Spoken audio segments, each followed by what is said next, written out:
Okay, students, now this is somewhat important. Here is the 2 women and 5 men can together finish an embroidery work in 4 days, while 3 women and 6 men can finish in 3 days. Find the time taken by 1 woman alone to finish the work and also that by the 1 man. मतलब कि ये दिया क्या है, work and remuneration का सम है. अगर work done वैसे हमने प्राइमरी सेक्शन में पढ़ा हुआ है. नाउ हियर जो फाइंड करना है उससे पहले एक्स एंड वाई ले लो. क्या फाइंड करना है? Time taken by 1 woman alone to finish the work. तो हमने ले लिया है टाइम, मतलब नंबर ऑफ डेज में ये सब टाइम दिया हुआ है, राइट? तो therefore number of days taken by woman, तो हम लिखेंगे by 1 woman is x. Number of days taken by 1 woman to finish the work is x. And by 1 man, अगर एक मैन अलोन काम करता है then it will completed in y days. Work done by a woman in 1 day. Suppose आप ऐसे सोचेंगे कि एक woman number of days x days में एक काम खत्म करती है. एक वुमन एक्स डेज में एक काम खत्म करती है, तो वो एक दिन में कितना काम करती होगी? तो वो आ जाएगा 1/x. सपोज कि आप 5 डेज में एक बुक खत्म करते हैं, तो एक दिन में 5 डेज में एक कंप्लीट बुक रीड कर लेते हैं, तो एक दिन में उसका 1/5 पार्ट आपने पढ़ा होगा. वैसे ही x डेज में 1 work is going to be completed, then work done in 1 day. ये x डे में एक काम होता है like this. Here is the days and here is the work. x days में 1 वर्क कंप्लीट होता है, तो 1 डे में कितना काम होता होगा? सो हियर 1/x काम एक दिन में होता है बाय अ वुमन.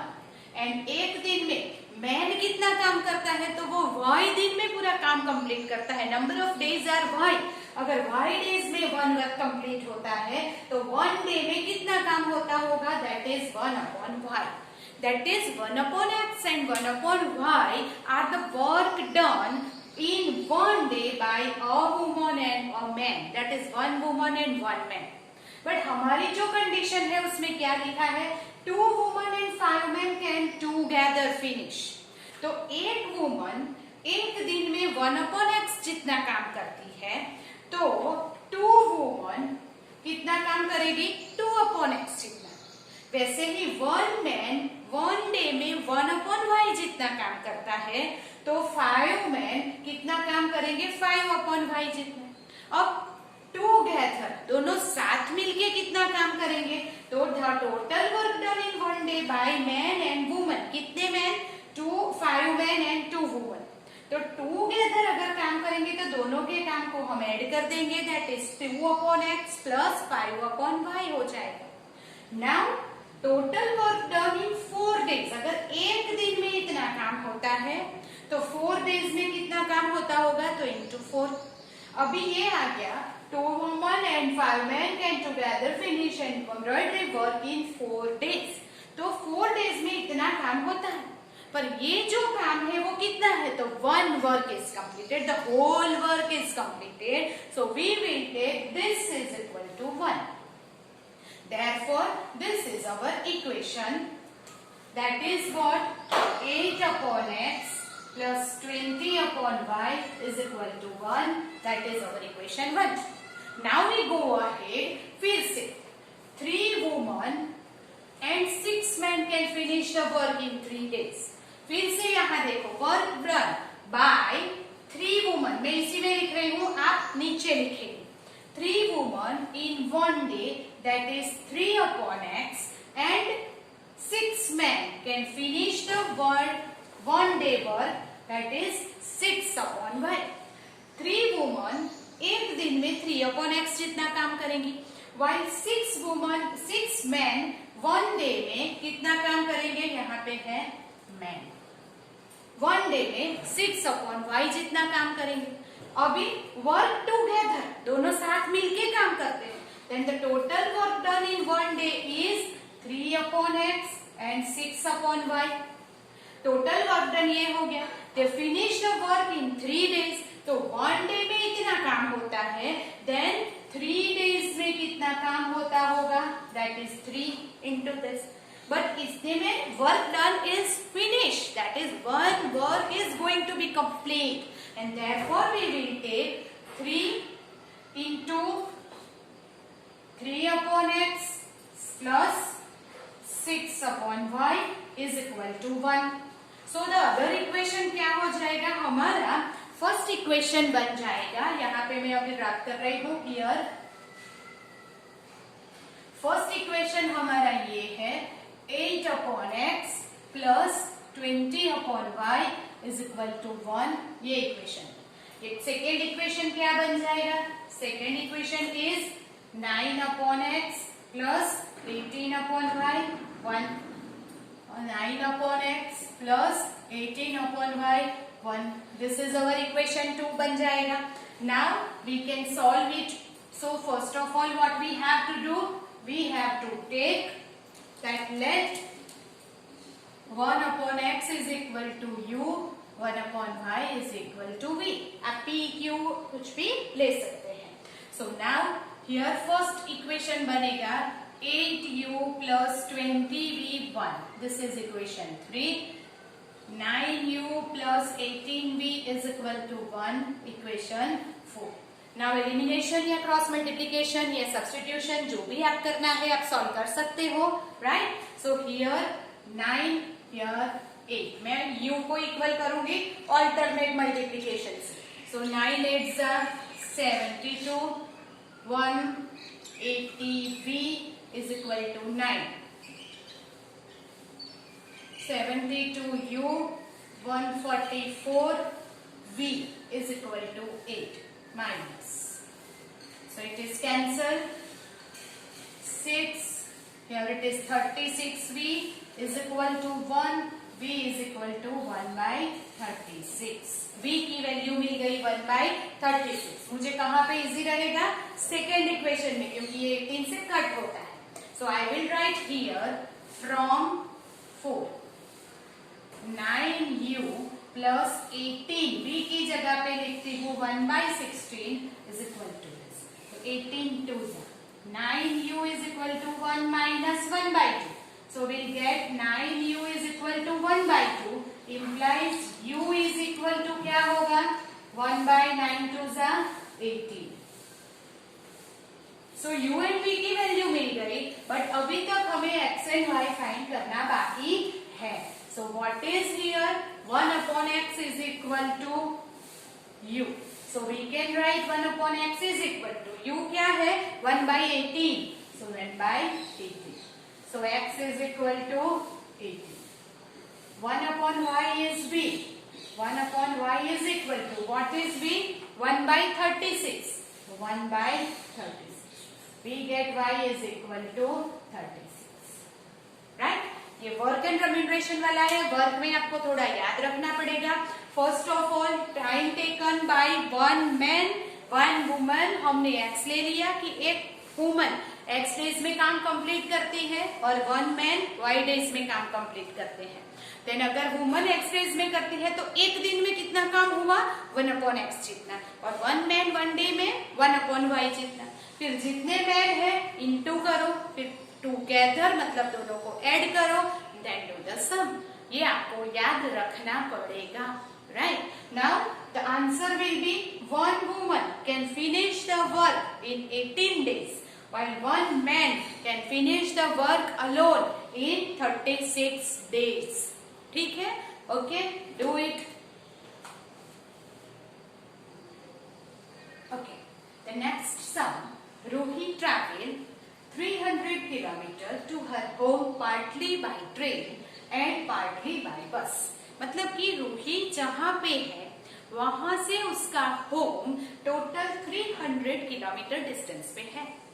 तो she has travelled partly by train, मतलब वो कुछ डिस्टेंस ट्रेन में जा रही है, and the remaining distance travelled by bus. She takes 4 hours, उसे 4 घंटे लगते हैं if she travel 60 kilometre by train. पहला 60 किलोमीटर का डिस्टेंस वो ट्रेन में जा रही है एंड रिमेनिंग मतलब टोटल 300 है। तो 60 किलोमीटर अगर ट्रेन में गई तो 240 is remaining. So 240 kilometre bye बस। अगर 60 किलोमीटर ट्रेन में और 240 किलोमीटर बस में जा रही है, then she takes 4 hours. Then if she travels 100 kilometre by train, तो बाकी बचा 200 क्योंकि टोटल 300 किलोमीटर है। So 200 kilometre by bus, she takes 10 minutes longer. मतलब कि पहले 4 hours में पहुंचती थी, अब 4 hours and 10 minutes में पहुंचेगी। Then find the speed of train and bus respectively. पहले तो हमें जो find करना है that we will take x and y. So first of all, speed of the train is x kilometer per hour and bus is y kilometer per hour. आपको speed of the train and bus x and y kilometer per hour ले लेना है। Now, speed is equal to distance upon time होता है। Okay. First condition में दिया है कि here if she travel first 60 kilometre by train, तो ट्रेन की स्पीड हमने क्या ली है x, तो x is equal to 60 kilometre upon time taken. तो उसे ट्रेन में कितना टाइम लगेगा 60 अपॉन x, t1 इधर x। अगर रिमेनिंग बाय बस मतलब 300 में से 60 माइनस करेंगे तो रिमेनिंग हो जाएगा 240 किलोमीटर। वो बस में जा रही है तो बस की स्पीड हम ले लेंगे y अपॉन t2। तो बस में उसे कितना टाइम लगेगा that t2 is equal to 240 upon y। Total मिला के वो 4 आवर्स में पहुंच जाती है, मतलब कि ट्रेन एंड बस का टोटल टाइम हो गया 4 hours. So that is t1 plus t2, you can write t1 plus t2 is 4। तो ये हमने ऐड कर दिया। उसे थोड़ा सा सिंप्लीफाई करने के लिए will take 4 common, so that is 15 4 60 4 and 1 4। That is our equation 1। फिर next condition, if she travel 100 kilometre by train, फिर से ट्रेन की स्पीड है x, travel 100 kilometre upon t1 time. तो उसे 100 किलोमीटर ट्रेन में जाने का टाइम कितना लग गया 100 upon x। Then remaining by bus, तो 100 किलोमीटर अगर ट्रेन में चली गई तो 300 में से रिमेनिंग क्या बच गया 200। यस, तो 200 में y स्पीड से जा रही है because this is the speed of the बस।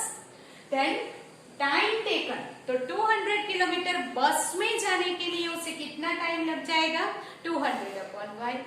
तो total time she takes 10 minutes longer than first journey। तो 4 आवर्स उसे पहले लगते थे, यहाँ पे 10 मिनट्स ज्यादा लगेंगे। तो that means t1 plus t2 here is equal to 4 hour and 10 minute। मैंने यहाँ क्या किया है 4 hour and 10 minute अपॉन उसको आवर में करने के लिए I had divided by 60। आप 4 hours and 10 minute को ऐसे लिखेंगे, 4 आवर्स है 10 अपॉन 60 करने से वो मिनट में से आवर में कन्वर्ट होगा। Now 0 0 will be cut, so it is 4 integer 1/6 our and that is 25/6 hours में वो पहुंचेगी। You understand that? Yes. Now 1 upon x, अभी ये दोनों इक्वेशन हमें मिल गए, उसे सॉल्व करना है and will find x and y। What is x? X is the speed of train and by bus also. So that is, we will take, let 1 upon x is u and 1 upon y is v. So our first equation will be 15u plus 60v is 1. And second equation, that is here third. And here 2u plus 4v is equal to 25/6। तो 6 को इधर multiply कर दो, simplify हो जाएगा। सो that is what 12u plus 24v is equal to 25। This is equation 4। Now you do it with the elimination or any method and find x and y। First u and v find करेंगे।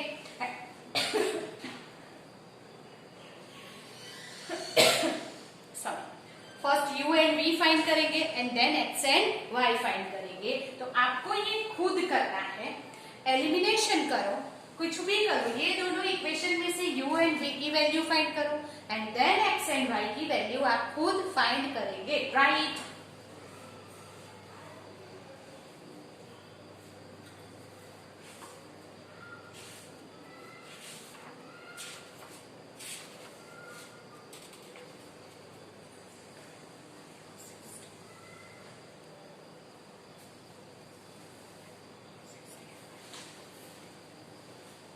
Okay, so you have to complete it. X is equal to 60 kilometer per hour and y is equal to 80 kilometer per hour. आना चाहिए. That keep in mind. What is x? X is the speed of the train and y is the speed of the bus. That you have to keep in mind. अगर ये आपको खुद करना है, आप कैसे करेंगे? पहले एलिमिनेशन से u and v करोगे, फिर 1/x एंड 1/y में वैल्यू रख के x एंड y फाइंड करोगे, you will get the speed of the bus and speed of the train. So you have to complete this some of your own. Okay, some of the MCQ or 1 mark question is here for you. First of all, for which value of p does the pair of equation given below has unique solution? मतलब कि equation is given is 4x plus 5y plus 8 is equal to 0 and 2x plus 2y plus 2 is equal to 0. आपको find करना है कि for which value of p this pair of equation has a unique solution. तो आपको condition याद करनी होगी that for unique solution what is our condition? That is a1 upon a2 is not equal to b1 upon b2 होना चाहिए. Then equation has a unique solution. So here a1 b1 c1, a2 b2 c2 we'll find. Now we'll take the condition for the unique solution is a1 upon a2 is not equal to b1 upon b2. तो a1 upon a2 that is 4/2 is not equal to p upon 2. दोनों तरफ से क्या हो जाएगा? 2 cancel. That means p is not equal to 4 ऐसा मिल गया. मतलब कि एक्सेप्ट 4 p की वैल्यू 4 नहीं हो सकती. क्यों? क्योंकि p की वैल्यू अगर 4 हो जाएगी देन द रेशियो इक्वल हो जाएगा. So the equation do not have the unique solution. तो दैट मीन्स p की वैल्यू 4 नहीं हो सकती accept 4. For all value of p, the given equation has unique solution. Given equation has the unique solution कब होगा? For all value of p except 4. ये 1 mark question है, सिर्फ आपको कंडीशन यूज करके p की वैल्यू फाइंड करनी है. Then second is for what value of k will the following pair of linear equation have infinitely many solutions? Now here the condition, here the equation is given first is here. That is kx plus 3y minus this equal to 0, 12x plus ky minus k equal to 0. Now here a1, b1, c1, a2, b2, c2. But यहाँ पे condition हमें कौन सी चाहिए? Infinitely many solution के लिए. तो infinitely many solution के लिए equation हमारी condition क्या है? a1 upon a2 equal to b1 upon b2 equal to c1 upon c2. अगर ऐसा है then it has infinitely many solution. तो हम a1 upon a2 b1 upon b2 and c1 upon c2 की ये condition ले ली. a1 upon a2 is equal to b1 upon b2 is equal to c1 upon c2. Now solve करके हम k की value find करेंगे. So how we'll solve it? तो पहले ये लेते हैं ये दो. k upon 12 is equal to 3 upon k. इसके ऊपर से k की वैल्यू फाइंड करेंगे. So क्रॉस मल्टीप्लाई करो. That is k square is equal to 36. Square root करो दोनों तरफ. तो k स्क्वायर का स्क्वायर रूट k, 36 का प्लस और माइनस 6. मतलब कि k की दो वैल्यू मिल रही है +6 और -6. नाउ फिर से यहां से करेंगे. 3 upon k is equal to minus minus cancel, k upon k minus 3 upon k. फिर k कट हो गया. दैट मीन्स हो गया क्या, 3 is equal to k minus 3, minus 3 इस तरफ ले आओ तो will get k is equal to 6, मतलब कि k इज इक्वल टू 6 ये दोनों में आ रही है। जो वैल्यू दोनों को कंसीडर करके लिए वो ही हमारी राइट वैल्यू है। सो हियर फर्स्ट वैल्यू जो है वो k, यहां से दो value, first plus 6 and minus 6, पर यहां से एक ही वैल्यू मिली k is equal to 6। So we get that, so we get the two values, और दोनों वैल्यू में से जो वैल्यू दोनों को सेटिस्फाइड करती है वो हम लेंगे। इसमें k is equal to 6 and यहाँ पे भी k इक्वल टू 6 दोनों में आ रहा है, and that's why will take k is equal to 6। That means जब k इज इक्वल टू 6 रखेंगे तो क्या होगा, दोनों में here a1 upon a2 is equal to b1 upon b2 is equal to c1 upon c2 हो जाएगा, and then that equation get the infinitely many solution. Okay, so do it now. So that's where we get the infinitely many solution. आपको कोई भी condition दी है, whatever is the condition given, अगर unique solution दिया है तो उसकी condition के फिर आप फाइंड करेंगे, अगर इनफाइनाइटली मेनी सोल्यूशन है तो वो कंडीशन लेके फाइंड करेंगे, इफ नो सोल्यूशन है तो वो लेके आप फाइंड करेंगे। यहाँ पे k की टू वैल्यू मिलती है तो दोनों को सेटिस्फाइड हो, दोनों में जो आंसर है वो ही आंसर हम कंसीडर करेंगे। तो k इक्वल टू 6 और k इक्वल टू 6 दोनों में आ रहा है, तो will not consider k equal to minus 6, only k is equal to 6 is our answer. That means k is equal to 6 के लिए दोनों में रेशियो इक्वल हो जाएगा and will get the infinitely many solution. So this way we can do some 1 mark sums. Okay, do it.